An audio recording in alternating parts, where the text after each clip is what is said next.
Good morning, everyone. My name is Martyn Gill, Senior Architect and Team Lead in the Identity Practice, also joined by Tom. Yep, so I'm Tom Urwin, another architect in the Identity Practice, working across secure digital transformation as well. And we're here to talk about delivering seamless user provisioning and JML, all within Entra ID. So this is kind of expanding what Rohit spoke about this morning and talking about a bit more about the provision capabilities and lifecycle as well. So we'll be looking at Entra ID, how that can then be further complemented with Azure Logic Apps, the kind of modernization strategy in terms of what to consider as part of the journey, moving to cloud, moving to Entra ID, as well as the new Entra ID governance SKU as well, and how we can then provide value through the services that we provide. So the end-to-end journey obviously always starts with the onboarding. So being able to provide an account that's ready for people to use on day one. And then the access to the different resources that you have available to you both based on birthright access. And then being able to request further access to resources using request fulfillment. And then further on from there, being able to have regular recertification of that access, making sure that it's provided as and when needed. There's also just-in-time access. So again, just being able to have access when needed to specific resources. This could be privileged access resources. And then at the end, ensuring that all access is removed. And across the ecosystem, there's the ongoing auditing and reporting capabilities across the stack. With Entra ID provisioning, this has grown over many years. So originally it started with Microsoft probably back in 2015, 2016, where there was the outbound provisioning using open standards, using SCIM, which is System for Cross-Domain Identity Management.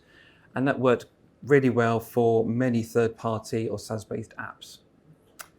There was then a model whereby you could integrate with Workday and SuccessFactors, so being able to have that direct HR integration, so as and when users are created within HR, they can then be provisioned a user account in Entra ID ready for them to use on day one. Recently, there's now the new API-driven inbound provisioning capability, which Rohit mentioned this morning, which has just gone GA. So this allows us to use that same capability that was being there with Workday and SuccessFactors, but with any HR provider. It can also include any sort of files that you may have, and we can also use things like Azure Logic Apps to integrate with those to make interfaces with your HR systems.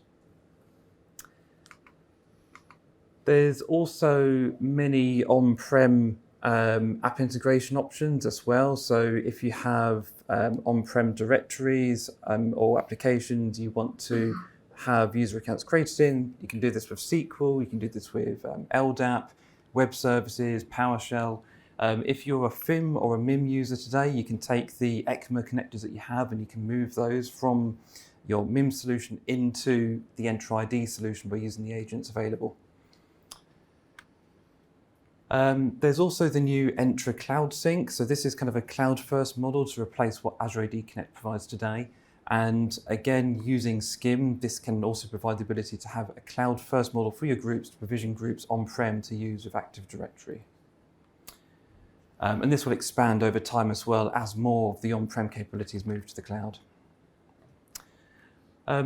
With the API-driven inbound provisioning capability, this can also be used not just for your standard user accounts, but for other scenarios as well. So let's say you need a lifecycle for a separate admin account or a lifecycle for a separate test account. This is now possible, and you can also have that in different directories as well. So it doesn't just have to be Entra ID, an admin account there. You can have an admin account on-prem, which is provisioned all using the API-driven provisioning service, and have it not synced, so again, following best practice of just having the lifecycle for those accounts on-prem or in the cloud or wherever you need them to be.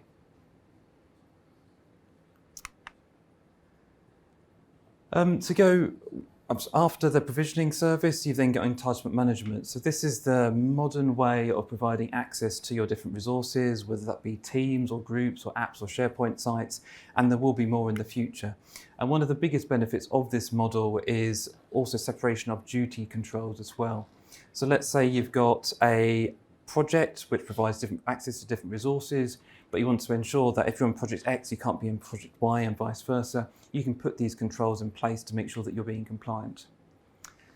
With all of the access to these resources, there is a life cycle for them as well. It's unlike the kind of standard group model where once you're in a group, you're in that group until someone remembers to remove you, which more than likely never happens.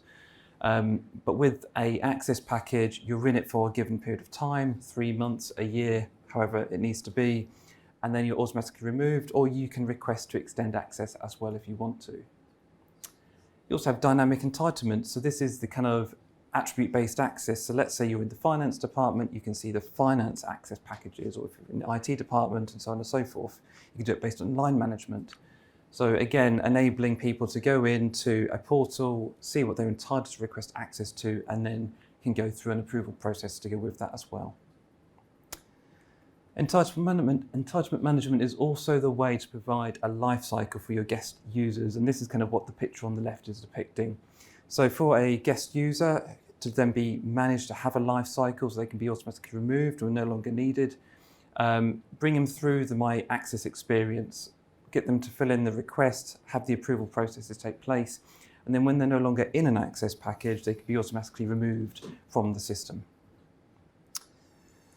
Going down this model, reduces and removes the kind of overheads of having to manually manage access and the deprovisioning processes that go with that. And you have a nice self-service experience for your end users as well. Whenever someone needs access, tell them to go to the My Access portal and they can go there to request access to what they're entitled to see. And you can use that for your internal users, and you can also use it for your external users as well. There's also Entra ID governance add-on, which you might have seen announced about 6 months ago. So if you have this in addition to P2, you can also have some of these other features as well. So one of them being extensibility with Azure Logic Apps. So this enables you to have workflows being triggered at different stages of an access package. So when someone requests access or someone approves access, or when an access is granted or removed, it can run a workflow in the background for you. And Logic Apps has integrations across many different third-party sources in the cloud and on-prem. So things that you might typically have ServiceNow doing, you can actually have Entra do for you with this integration with Logic Apps. There's also assignment, which is, again, an easy way to say, right, if you're in the IT department, you might want to automatically apply an access package based on being in that department rather than someone having to request it. And there's also a retention for movers, again, an easy way to provide a kind of mover process for users, and being able to have temporary access for, let's say, 30 days for their old access, whilst having access to new resources based on the new role that they might be in. To complement access packages, you then have the access reviews and recertification, all again as part of the identity governance. This allows you to recertify access for the different access packages, for the different groups that you might have access to, and apps and other resources within the ecosystem. Again, it's all done within the same portal. So going to the My Access portal, you have your access reviews, you have your approvals, again, all in one place. You can have it automatically apply results as well and take actions based on different parameters. So one of them being decision based on last sign-in. So if someone hasn't signed in for the last 30 days, you could have it automatically remove access. And again, it's an easy way to say, right, well, you've not needed it for the last 30 days. Let's remove it for now, and you can always re-request access later. And with this, you then also got Entra ID governance add-on features. So there is a new user-to-group affiliation. So this is great for, let's say you're in an access package, which is predominantly for the finance team, but you see that there's some people in there who are actually from IT team. So it would highlight those that aren't affiliated to others that are within the access. And there's also a cleanup of inactive guests as well. So if a guest user hasn't signed in for a given period of time, you can have it automatically remove those users. So earlier on I mentioned Azure Logic Apps a bit. So this is the kind of no-code, low-code experience and workflows that we're starting to see Entra ID having more easy integration with as part of the platform. It allows you to kind of build your bridges between your HR systems and Entra ID by us providing a kind of pre-processor into the Entra ID ecosystem. So again, building those bridges. You can also enhance the existing IAM capabilities as well as designing your own as well. There's hundreds of out-of-the-box supported connectors for both cloud and on-prem. It's API driven, but also can run on a schedule if you want it to as well. And a lot of the out-of-the-box connectors do have predefined actions. So a lot of the Microsoft ecosystem ones are there. So as an example, for SharePoint Online, you could have a SharePoint list. And within an Azure Logic app, you could say every time someone updates a SharePoint list, run the Logic app. If someone creates a user in the SharePoint list, get it to create the user. And we've had different scenarios where we've been able to use that as part of the provisioning. So I guess one of the key takeaways when it comes to Entra ID and Azure Logic App integration is to use it to complement the service. So access packages, you can automate any task as part of each stage. With lifecycle workflows, you can enhance all the JML tasks, or if there isn't a task that's out of the box for you, again, you can build that yourself and just integrate that as part of your workflows. You've also got the API inbound provisioning capability. So again, creating that interface between your HR system and the Entra ID provisioning service. There's also the post-processor option as well. So any change that happens within Entra ID goes into your audit logs. So you can have your audit logs sent to Log Analytics, and then you can have a Logic app being run off the back of a change to do whatever you like. So again, having a post-processor being able to complement your identity solution. An example here, so in terms of art of the possible, you can continue to use your existing business processes and applications. So let's say you use ServiceNow today for creating your users. You can actually have this as an integration with Entra ID to then create your user within a minute. And then it's ready to go on day one for the users. And another example here is a kind of self-service activation, account activation experience, whereby on day one, the new user might get a kind of new starter email sent to the personal email address to go and fill in a form with a one-time passcode. They fill in the form, and then off the back of that, they get an email with a temporary password that they can then use and then self-activate their account on the actual day. And this uses a mix of lifecycle workflows, Azure Logic Apps, Microsoft Form, and Azure Logic Apps again at the end to kind of validate the user, enable the account, ensure that they can change the password at first login, and then email that to the user, ready for them to use it. And now I'm going to pass over to Tom. Thank you, Martyn. Yes, so now we'll talk a bit more about how to modernize and how to move to Entra ID. I mean, we're talking a lot today about moving from legacy, maybe MIM, maybe from another solution, but some of this can also be applied to a fresh cloud-first implementation as well. So where do we begin? We need to align our HR and IT first of all. So this is a business project; it will impact and benefit everyone. However, we first of all need to get those processes aligned at the HR and IT level. Then we can begin to do the plumbing, as we like to call it, so the basic integration from your HR provider. And then as we begin to get users in, we can look at automating JML, automating tasks. And from there, we begin to enable productivity. So birthrights access, as Martyn talked about earlier. We can also automatically give entitlements into roles on an RBAC basis. Then, of course, beyond that, we can use self-service through access packages to gain further access. All of this leading to seamless access. So where we can, we want single sign-on set up. There's a variety of methods for doing that.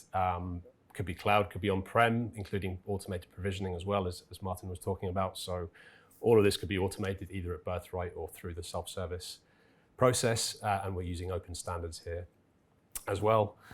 And beyond that, we need to look at making sure people have the right access. So that's the recertification, the access reviews. We can also look at separations of duties, so there are controls to enforce that through access packages, making sure people don't have access. or can't get access to packages when they have access to existing or defined groups or packages. And beyond that, our privileged user lifecycle as well can be managed, and we should be managing that with importance, and we can start to review those as well using access reviews for PIM for groups and other methods. And through all of this, we can become cloud first with Entra ID. So some of you may have seen this before, so this is just to quickly highlight the differences in the new licensing SKU. So everything that was P2, or at least GA under P2 previously, is still P2 today. Entra ID P2, so that's the common things we've been talking about. So general access packages, entitlement management, access reviews, PIM is all still P2. Some of the new capabilities we're talking about and looking at is under the new ID governance SKU, lifecycle workflows being an important one. But if we quickly flick on, you'll see here there's a whole bunch of stuff that is now in ID governance. You can see a few in the screenshot behind as well, all detailed on the Microsoft link at the bottom. So lifecycle workflows is an important one. So that's allowing us to to automate our onboarding and offboarding tasks. Access package auto assignment. So similar to dynamic groups, we can use profile criteria to automatically assign a package. It's much quicker than a dynamic group though at assigning. We also have more configuration in there as well. So we can define timeframes as to how quickly they pick up and lose their packages based on that criteria change. So it can be really good for movers because we can define how quickly someone loses access to their existing stuff in the mover situation. So the logic app integration, again, we'll be talking about this a lot, and later on today as well, if you come to the workshop, there's a lot of detail around this. So logic apps in themselves are not part of Entra, they're part of Azure, but the integration between the two is an ID governance feature. So that allows us to trigger them within the logic app, also in the lifecycle workflow. Verified ID, you would have heard Rohit and Marcus talking about this morning as well. So again, not specifically an ID governance feature by itself, but the integration with access packages is. So that allows us to request someone to present their verified ID when they request access to a package. The user to group affiliation, which Martyn just explained as well. And the cleaning up the stale and the inactive accounts is also part of ID governance. And the access review for PIM for groups as well is also under ID governance. So I think, although a lot of stuff has moved into the new SKU, I think it's good to be aware that when you do invest, or if you do invest in ID governance, it's not just what's available today. There's new things being added all the time. The table in the website behind gets updated a lot. There's a lot coming into preview very soon. So watch this space. There's a lot more to come. On that note, you may be aware, so there was a promo running till December. It's now been extended until June this year. So if you're an existing P2 or E5 customer, you can get a discount on your ID governance licensing.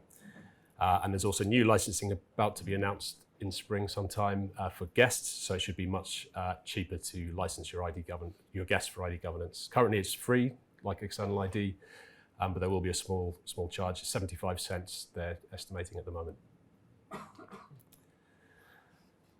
So where do we begin on these projects? So ultimately, we need to do a full discovery, whether you have an existing sort of IAM solution, or you're moving from MIM, or you're starting from scratch. We need to understand your business, your existing environment, your existing processes.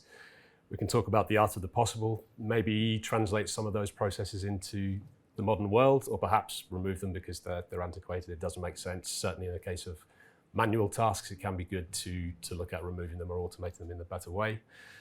So once we have our to-be requirements and everything in place, we can design and begin to implement the solution. Being a cloud platform, there's a lot of things we can do out of the box. You can switch things on quite quickly, a lot of quick wins. As Martyn said, we can complement things further with Azure logic apps and a lot of extensibility into custom workflows and everything else. But even before that, there's a lot we can do fairly quickly. Over time, we can start to pick away at the existing solution. It's not going to be a flick of a switch to move from MIM to the cloud. So, recommendation is be agile, move in bite-sized pieces, and then we can start to remove the legacy parts over time and eventually decommission those services. Beyond that, of course, we're going to be cloud first. So we have, the ongoing development that's happening in Entra today. There's a lot of stuff coming, as I say. You probably know as well that all these Microsoft services are quickly moving into the top right corner of the Gartner Magic Quadrant. So for identity and access, they're already up there. So how can Kocho help you? So we've been doing this for decades, more between us, of course. So we have a lot of experience in this area. We've worked with many clients of varying sizes. And through all of that, these benefits, we can say, have been achieved for a long time. This has always been the case, whether you're doing it in the old world or the new. So productivity can be improved by automating, allowing access to be provisioned based on birthrights, so you can be productive on day one. These projects do have security built in. If we're relying on validated HR identity data, job role data to dictate the access that someone has either at birthrights or later on, then there is a security element there. Not to mention the automated deprovisioning if someone leaves and the ongoing governance if they are reviewed on a scheduled basis. So all of this can lead to efficiency. Obviously, there's reduced costs in terms of man hours for doing manual tasks. There's lost productivity costs if people can't work on day one, which I think we've all been there. And ultimately, manual can be error prone. So by automating these tasks, we can remove that issue. So in summary, Microsoft Entra ID is now ready to take on all these previous capabilities that you would have done with a third party or with a legacy solution such as MIM. It's not just about Entra, it's about complementing with Azure Logic Apps, which gives a massive amount of possibilities into what we can do. ID governance itself, there is a trial license available, so 25 licenses you'll get for 30 days if you'd like to give it a go. And if you do go down that route, with or without us, focus on the quick wins. These projects can go on for a long time, and be agile because things come out of the woodwork as time goes on. The technology is changing very quick. If you're several months down the track, it's good to maintain that kind of methodology. So how to begin? You need to get a discovery in place. As discovery taking place, come to us if you need help. As I say, we've got decades of experience in this area. We're an award-winning Microsoft partner, as you will have heard already. We are now offering this new workshop as well. So this is a multi-day engagement. So we can do a couple of days on site or online, of course, if preferred. From that, we'll supply you with a report, a write-up with a suggested roadmap. Basically, we will go through your existing environment, highlight any concerns, best practices, talk about art of the possible. And from there, you'll either have a report that you can take away or you can come back to us and it will benefit the next stage of the discovery and implementation in any case. So if you are interested, there's a few salespeople around the room. There's also obviously contact details there. You will receive these slides afterwards, I believe. So just reach out if you're interested.